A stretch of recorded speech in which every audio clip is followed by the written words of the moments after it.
그래서 공실 기간이 2019년 7, 8, 9, 10, 11, 12, 2020년 1, 2, 3, 4 이렇게 했을 때 10개월입니다. 거의 1년이네요.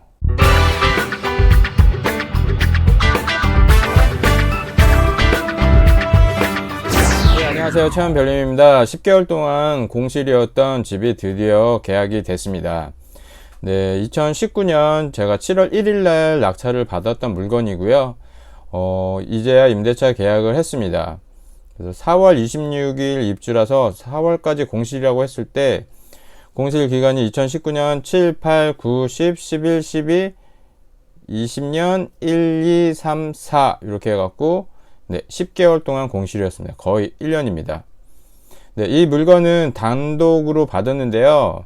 단독 낙찰로 받은 이유는 건축물 대장에 위반 건축물로 표시되어 있다고 굿 옥션에 표시가 되어 있었고요. 근데 구청 건축가에 문의해 본 결과 위반 건축물이 아니고 예전에 어떤 알 수 없는 이유로 위반 건축물로 표시되었다가 해제되었다고 합니다. 한두 명 정도는 들어올 줄 알았는데 아무도 안 들어와서 제가 단독으로 받았습니다.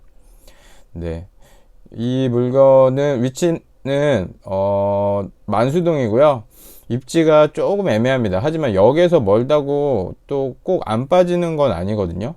그래서 여러 가지 상황들이 있습니다. 우선 옥상 누수가 있었고요. 그리고 바닥 누수가 있었습니다. 그래서 불허가 신청도 했었는데 결과는 기각이 됐습니다.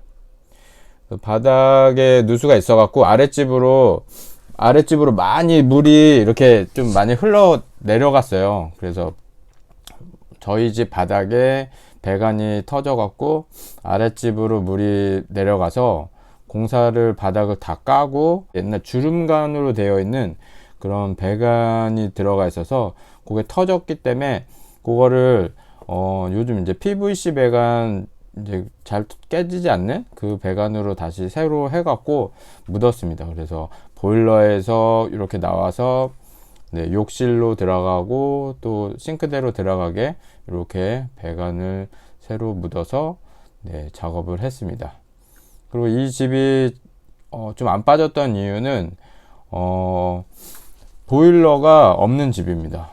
그래서 바닥은 전기 난방이고요. 그리고 온수는 심야 전기 온수기를 사용합니다. 저도 처음 봤을 때는 깜짝 놀랐는데 이 심야 전기 온수기가 우리가 흔히 가평이나 이런 펜션 놀러 가면 많이 쓰거든요. 그래서 그때 봤던 심야 전기 온수기를 사용하고 있더라고요. 그래서 주거용으로 이걸 사용하는 것은 저도 처음 봤습니다.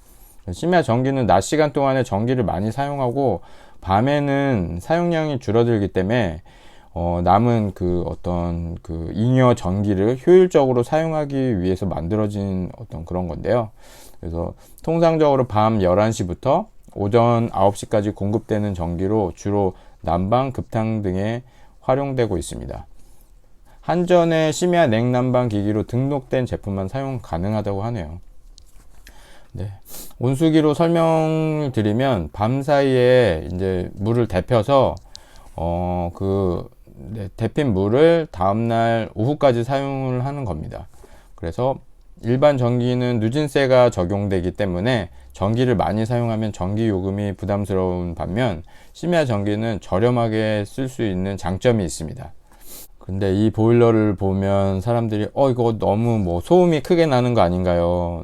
그러니까 좀 공장 같은 느낌이 일단 들고 그래서 좀 거부감이 들어서 좀 안 빠졌던 것 같습니다. 그리고 욕실 올수리를 해서 제가 또 임대료에 대한 욕심을 부려서 한동안 이제 원래 집을 내놓고 집이 안 빠지면 다운시키다 보면 이제 집이 이렇게 빠지는데 이제 공사비가 누수 때문에 바닥 공사비 들어갔고요. 그리고 욕실 올수리하고 천장도 그러니까 옥상 누수 공사하는 데 들어갔고 또 공사 비용이 들어가서 그거에 대한 임대료로 좀 커버를 하려고 임대료를 계속 이제 욕심을 부리고 고수를 했는데 그래서 더 공실 기간이 길었습니다. 자그마치 10개월 동안 공실 기간을 보내고 드디어 계약이 됐습니다. 최종 결과는 면적 42.79제곱미터 12평 투룸이고요. 연식은 95년식. 그래서 낙찰은 4,700만 900원에 57%에 받았고요. 대출은 4,200만 원을 받았습니다. 금리는 4.5에 받았고요. 대출이자가 15만 7,500원 나왔고요. 취득세 51만 7천원. 입찰 보증금이 402만 원이 들어갔고요. 잔금 98만 900원. 그리고 법무비 157만 6,660원. 그리고 수리비가 전부 해갖고 318만 4,660원이 들어갔는데, 수리 내역을 말씀드리면 욕실 올수리 하는데 140만 원 들어갔고요.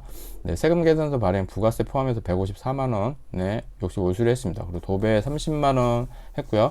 장판 35만 원 했고요. 그리고 거실 등, 그리고 방이 투룸이라서 방 등 2개, 그리고 스위치 콘서트 올 교체해서 17만 9,660원 들어갔습니다. 그리고 누수 공사는 바닥 공사, 바닥을 까고 배관 새로 묻는 작업, 그 공사하는데 55만 원이 들어갔고요.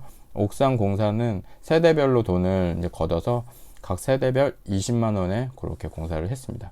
그리고 10개월 동안 대출이자는 157만 5천 원이 들어갔습니다. 네. 그리고 최종적으로 임대차 계약한 임대료는 200만 원에 25만 원에 계약을 했고요. 중개 수수료는 10만 425원 이렇게 들어갔습니다. 그래서 실투자금 995만 4,595원이 들어갔고요. 현금으로는 9만 2,500원이 매달 나옵니다. 장사를 잘하려면 망해도 봐야 합니다. 실패한 원인은 파악하면 다시 실패할 확률이 적습니다. 몇 년 전에 제가 프랜차이즈로 전국적으로 사업을 하고 싶다고 진짜 큰 야망을 품고 제 간판을 걸고 창업을 했다가 실패한 경험이 있습니다. 지금은 그 실패를 얻은 경험이 아주 소중한 교훈이 되었고요. 비싼 수업료를 내고 공부를 한 케이스가 됐습니다. 스노우보드를 잘 타려면 비 온 다음 날이라든지 따뜻한 날 눈이 녹아서 슬러시 같은 눈, 그리고 정말 추운 한파로 땡땡 얼어서 완전 얼음판인 아이스링크 같은 눈, 그리고 폭설 후에 이렇게 날리는 파우더 눈, 여러 가지 눈을 경험해 봐야 잘 탈 수 있습니다. 눈에 맞게 데크의 엣지를 사용해야 하고요. 이렇게도 해보고 저렇게도 해보고 레귤러 구피 양 방향 다 탈 수 있어야 합니다. 바인딩 각도도 여러 각도부터 좁혀보고 넓혀보고 여러 가지 각도를 해보고, 그리고 데크의 어떤 플렉스도 소프트한 데크, 그리고 하드한 데크, 그리고 정캠, 역캠, 플랫캠 모든 것을 경험해 본 사람이 가장 잘 탑니다. 잘 타는 방법은 의외로 간단합니다. 많이 탄 사람이 잘 탑니다. 1년에 한두 번 스키장에 가는 사람이 헬스장 다니는 것처럼 일주일에 진짜 한 번, 그리고 한 번도 안 쉬는 사람도 있습니다. 제가 잘 알고 있는 동생인데요. 한 번도 안 쉬고 타는 애가 있습니다. 일주일에 6번씩 스키장 다니는 사람보다 잘 탈 수 있을까요? 한두 번, 시즌 때 한두 번 타는 사람이 정말 시즌 동안 일주일에 하루 정도 쉬면서 헬스장 다니는 것처럼 그렇게 타는 사람을 절대 이길 수 없습니다. 많이 타는 사람이 잘하고요. 인테리어는 어떨까요? 잘 모르면 눈탱이를 당하죠. 아직 저도 인테리어 초보이지만 조금씩 계속 공사를 하면서 싱크대 길이의 인조 대리석 길이와 냉장고장의 길이의 차이에 따른 견적, 그리고 페인트 시공은 어떻게 해야 하는지, 그리고 타일 가게 가서 타일이 한 박스에 얼마를 하는지, 그리고 뭐 도기, 변기나 세면대의 가격은 얼마인지, 철거 비용, 천장 시공 비용, 타일 기술자 일당 등등 디테일하게 분석을 해보면 점점 공사비는 저렴해지고 원하는 결과물은 퀄리티가 올라가는 것 같습니다. 투자도 마찬가지라고 생각합니다. 많은 물건, 많은 상황, 그리고 많은 지역 경험해 본 사람이 투자도 잘 하는 것입니다. 역전세를 경험해 본 사람은 입주 물량을 분석하고 역전세의 리스크를 파악하고 들어갈 것이고요. 긴 시간의 공실 경험을 해본 사람은 저처럼 10개월 동안의 공실 경험을 해본 사람은 그렇게 많지 않을 것 같습니다. 그렇게 긴 공실 경험을 해본 사람은 월세 수요와 정확한 월세 시세를 파악하고 들어갈 것입니다. 그리고 큰 시대 차익을 경험해 본 사람은 앞으로의 상승 가능성을 찾아 전국의 흐름을 다 분석하고 있을 것입니다. 네. 부동산 어떤 매가를 저렴하게 찾으려고 노력하고 그 시세 파악을 정확히 한 사람들은 자기가 생각한 시세가 오면 그거를 잡을 수 있는 어떤 기준이 있고요. 그런 게 전혀 없는 사람은 이 물건이 정말 싸다. 이거는 지금 바로 사면 뭐 그냥 바로 수익이 뭐 한 3천만 원이 있다. 이렇게 얘기를 해줘도 시세 파악이 되어 있지 않은 사람은 절대 그 물건을 잡을 수가 없습니다. 그러니까 항상 여러 지역의 여러 물건의 시세 파악을 확실하게 해 두는 것이 금매를 잡을 수 있는 비법이라고 생각을 합니다. 그리고 여러 경험을 하기 위해서 차가 들어가지 못하는 곳에 위치하고 있는 경사가 심한 곳에 물건을 낙찰받은 적이 있습니다. 차를 세우면 정말 뒤로 밀릴까봐 계속 좀 불안해 했었고요. 올라갈 때도 무슨 롤러코스터 타고 이렇게 올라가는 느낌이었고, 주차를 하고도 불안해서 핸들을 꺾어서 혹시 차가 밀렸을 때 벽 쪽으로 가게끔 바퀴 위치를 돌려놓고 뒷바퀴에다가 벽돌을 받쳐서 그렇게 주차를 한 적이 있습니다. 집수리를 하면서 이런 경사에 몇 번 주차를 해보면 용현동 경사는 양반입니다. 겨울에 눈 많이 오는 날은 스노보드를 타도 될 것 같습니다. 최상급 슬로프 경사 느낌입니다. 가운데 계단이 있어서 그나마 겨울에는 미끄럽지 않고 올라갈 수 있을 것 같아서 다행입니다. 영화에서 나오는 이런 곳이 우리나라 인천에 있습니다. 정말 처음에 봤을 때는 생소했는데요. 여기를 막 뛰어서 그냥 옥상에서 옥상으로 넘고 몇 집을 저 끝까지 그냥 뛰어서 이동을 충분히 할 수 있을 것 같습니다. 그리고 집과 집 사이의 어떤 간격은 사람이 들어가기도 힘들 정도의 폭입니다. 앞집 창문이 그냥 손으로 쉽게 닿습니다. 뒤에는 만원산이 있습니다. 이쪽 길은 차가 들어갈 수 없는 길이고요. 경차나 좀 작은 소형차들은 들어갈 수 있을 것 같습니다. 요 간석동 물건은 임대를 200에 25에 했고요. 실투자금 496만 7,920원이 들어가고 현금흐름 97,667원이 현금흐름을 만들었습니다. 항상 성공한 투자만 할 수 있는 것은 아닙니다. 타자가 타석에 들어가서 계속 홈런만 칠 수 있는 것은 아니고요. 안타를 쳐서 득점으로 이어지면 잘한 것이고, 홈런인 것 같았지만 아웃일 수도 있습니다. 마지막까지 끝까지 봐야 하고요. 마지막에 뚜껑을 열어봐야 결과를 알 수 있습니다. 계속 이렇게 투자를 하다 보면 대박이 날 수도 있고요. 실패하는 투자를 할 수도 있습니다. 중요한 것은 계속 투자를 멈추지 않고 하다 보면 큰 수익률의 물건이 나오는 게 부동산 투자의 정답이 아닐까 생각을 합니다. 누군가는 2억으로 집을 한 채 사고요. 또 누군가는 2억으로 집을 100채 삽니다.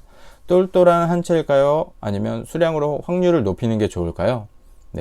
요즘은 똘똘한 한 채 말을 많이 합니다. 그냥 대장 아파트 하나 제대로 심어두고 몇 억의 수익을 거머쥐는 사람들을 볼 때면 정말 저는 이렇게 하는 게 맞나 그런 생각을 할 때도 있습니다. 부동산이 많다고 좋은 것은 아닙니다.